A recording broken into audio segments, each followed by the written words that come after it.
전국에 계신 메가스터디 예비고3 수험생 여러분 반갑습니다. 수능수학 장영진입니다. 예비고3 모여라 캐스트 세 번째인데 이게 총평이에요. 총평 사실은.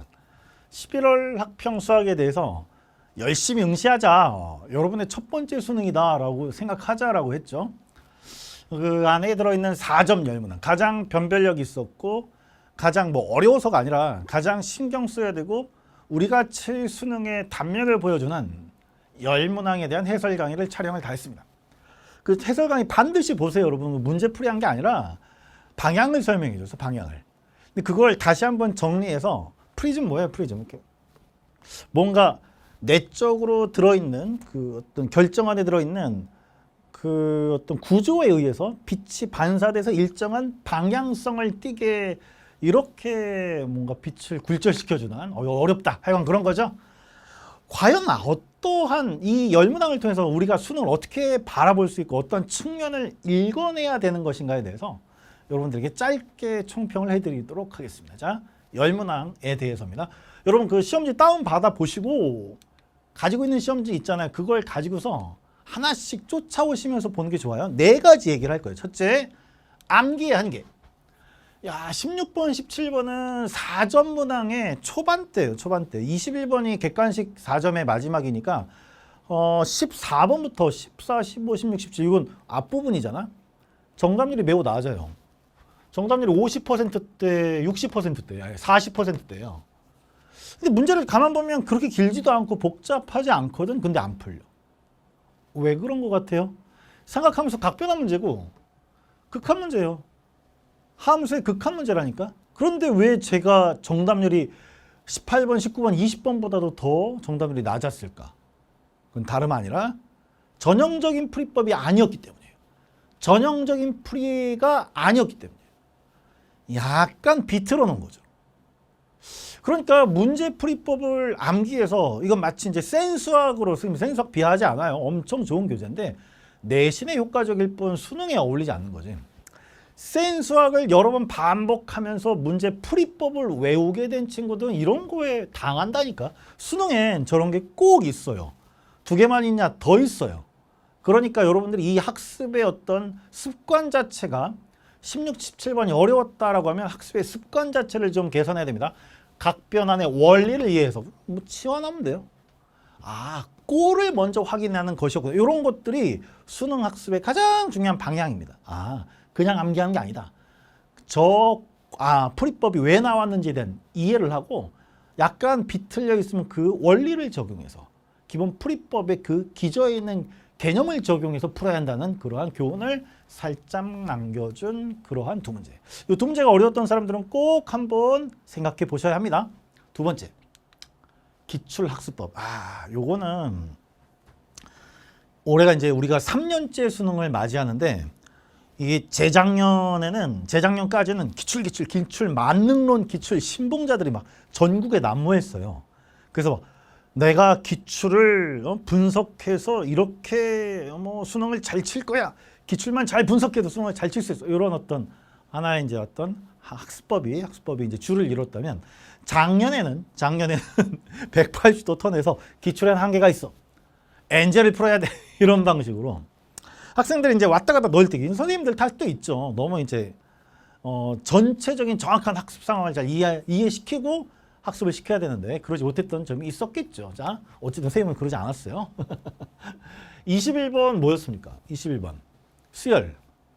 28번 뭐였습니까? 28번? 28번 잠깐만요. 두 개가 좀 헷갈려서 이게 서로 문제가 있잖아요. 28번 삼각함수.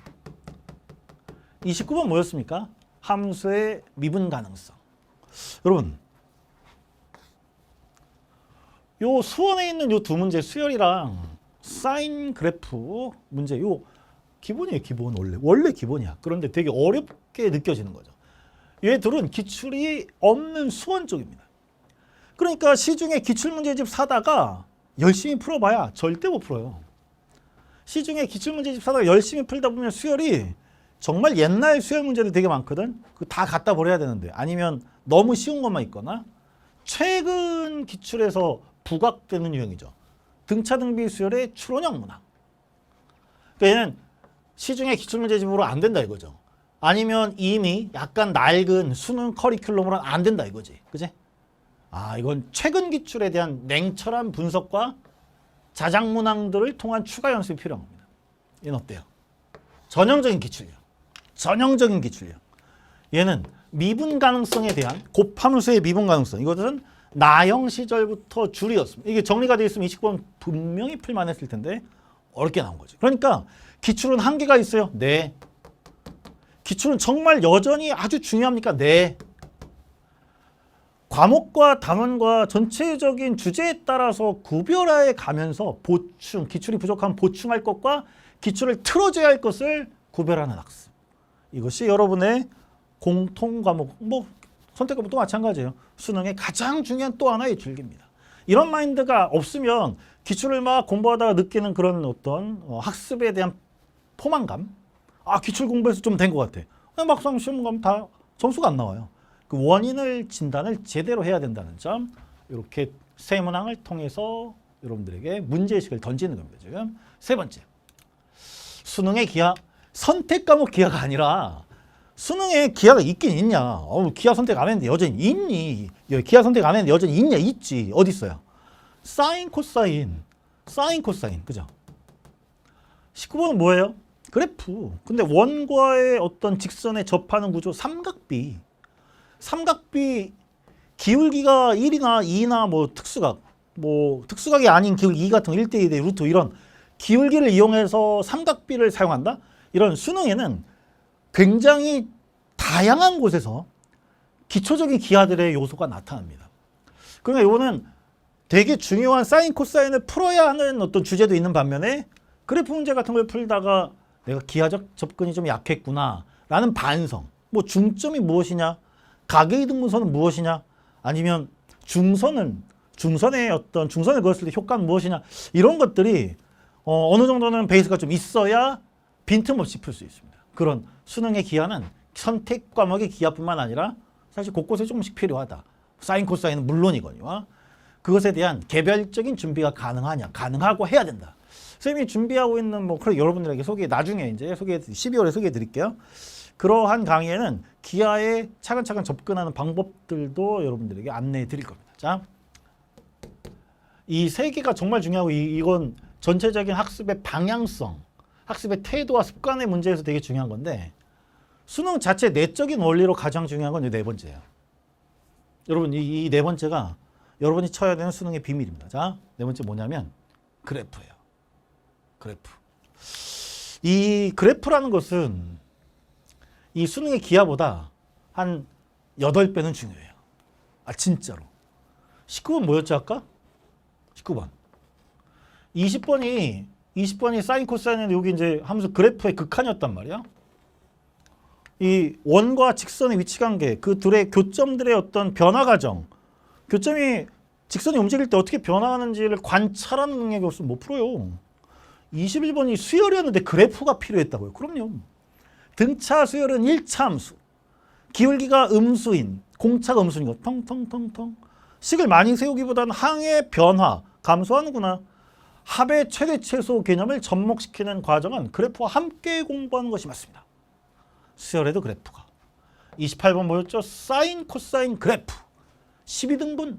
야, 이 12등분 그래프는 선생님이 전국에서 처음 가르쳤는데 이거 알고 있는 사람 아직 별로 없어요. 그러니까 이런 거 익혀두는 게 좋아요. 사인 그래프. 29번 미분 가능성. 절대 수식으로만 하는 게 아니에요. 잠깐 여기 불연속이네. 인수 2개가 필요하네. 움직이면 첨점이 되겠네. 첨점이 등장하네.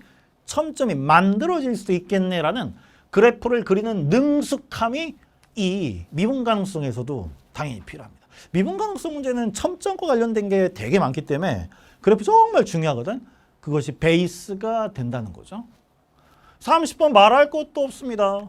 지수함수 절대값 붙여가지고 이렇게 삐쭉삐쭉하게 해서 그 함수랑 y는 k의 교점을 관찰하게 시키잖아요. 비록 수투가 아니고 수원이지만 함수의 그래프의 변화와 그것의 범위를 설정하는 여러 가지 유형을 나누는 것 정말 아무리 강조해도 지나침이 없어요. 놀라운 사실은 이 11월 학평이 수원 중심의 시험이었다는 거예요. 수투는 극한하고 도함수까지밖에 안 들어가는 시험이었음에도 불구하고 10문항 중에 가장 어려웠던 가장 중요한 이 5문항 전부 그래프를 이용하는 문제였다는 거죠. 여러분 농담이 아니라 수능 공통과목 6개의 대단원 중에 5개 여기가 수열이에요 여러분. 수열 요거 뺀 5개가 함수예요. 함수. 그리고 4전문항은 그래프 안 이용하는 게 거의 없어요. 그래서 여러분이 수능을 잘 치고자 한다. 나 내신까지는 좀 했어요 라는 사람은 그래프를 이용하는 방법들을 익히는 과정으로 나가야 되고 대부분의 사람들이 그걸 문제 풀면서 개별적으로 익힙니다. 강의를 들으면서 혼자 풀면서 해설 보면서 그러면 못 따라잡습니다. 예비고의 학생 여러분 선생님 강의 하나 소개해 줄게요. 주변의 선배들을 통해서 아마 추천받았을 가능성이 높고 처음 듣더라도 참고하셔요. 자, 장그래 장영진의 그래프라는 건 방금 얘기한 이 그래프라는 강의를 그래프가 수능의 가장 중요한 몸통을 차지하거든. 오리엔테이션 한번 보세요. 거기 이제 배경 설명 다 해놨어. 그래프는 총정리를 나중에 하는 게 아니에요. 지금 하세요. 지금. 수원수투와 관련돼서 공부를 했잖아 다. 수원수투에서 그래프가 어떤 식으로 수능으로 연결되는지가 총정리돼 있어요. 파트 1 진짜 쉽고 파트 2가 진국이야. 그러니까 장그래 11월, 12월에 완강해버리는 게 좋습니다. 자, 이미 추천받은 사람 바로 시작하시고 만약에 그래프에 좀 자신이 없다. 오늘 선생님 설명한 주요 10문항 중에 밑에 5개 손도 못 대겠다. 원래 그래프에 약겠다. 이런 사람들은 이 강의 18강밖에 안 됩니다. 이 강의를 참고해서 본격적으로 여름방학, 겨울방학, 윈터스쿨 뭐 이런 거 이런 시즌 들어가기 전에 그래프 총정리 한번 하고 시작하시고 개념, 실전 개념 연습하면서 그래프가 이런 데 다 들어있었구나. 내가 다 정리했던 건데를 오히려 역순으로 공부하시면 정말 그 효과가 대단할 겁니다. 그런 권유를 드리겠습니다. 자, 이렇게 해서 10문항에 대해서 선생님이 다시 한번 4가지 측면을 설명드렸는데 이게 이 중에 한 2개만 여러분들이 아 그랬구나 이런 게 중요했던 거구나 약간 아직 추상적이긴 하죠. 하지만 그 느낌을 받았다면 우리 11월 23일을 우리의 첫 수능으로 생각하자고 한 그 말 그리고 시험 열심히 치고 10문항 해설 강의 듣고 했던 그게 여러분들의 첫 출발에 정말 소중한 어떤 첫발로서 기억에 남을 겁니다. 그 기능을 분명히 할 겁니다. 앞으로 선생님이 조금 더 구체적으로 하나씩 학습 방향을 계속 알려드리겠습니다. 우리 예비고 3 모여라 시리즈는 이제 3인데 계속됩니다. 자, 우리 또 만납시다.